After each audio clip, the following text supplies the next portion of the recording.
তো বন্ধুরা, তোমাদের কিন্তু কন্যাশ্রী আর K2 ফর্ম যেটা দিয়েছে সেটা অনেকে হয়েছে কি করে পূরণ করতে হবে, তো সেই ভিডিওটা নিয়ে আজকে আলোচনা। তো প্রথমে দেখতে পাচ্ছ এখানে কিন্তু কন্যাশ্রী ফর্ম অর্থাৎ K2 যে ফর্মটা আছে সেটা কিন্তু দিয়ে দিয়েছে কলেজ থেকে, যার যার কলেজে সেই ফর্ম অ্যাপ্লিকেশন আইডি ফাইডি দিয়ে, আর হচ্ছে তোমাদের যে K2 Kanyashree ID transfer ID আছে সেগুলো দিয়ে এই ফর্মটা দেবে। তো ফর্মের মধ্যে কিভাবে কি পূরণ করতে হবে সেই ডিটেলসটা আজকে বলছি, তো করে নাও।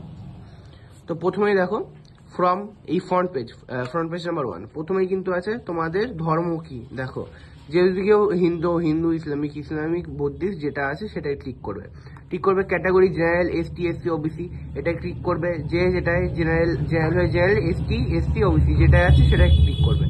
তারপর আছে কিন্তু দেখে নাও এখানে কোনটার থেকে হয়েছে, ঠিক আছে। তোমরা যেহেতু এইখানে স্কুল থেকে হচ্ছে না, এটা কলেজ, যদি কেউ স্কুলে হও তো স্কুলের থেকে করবে, কারণ এখানে কেউ স্কুলের স্টুডেন্ট নেই, তোমরা কলেজ থেকে নিয়েছো, তো এখানে কলেজ আছে, কলেজে টিক করবে, ঠিক আছে।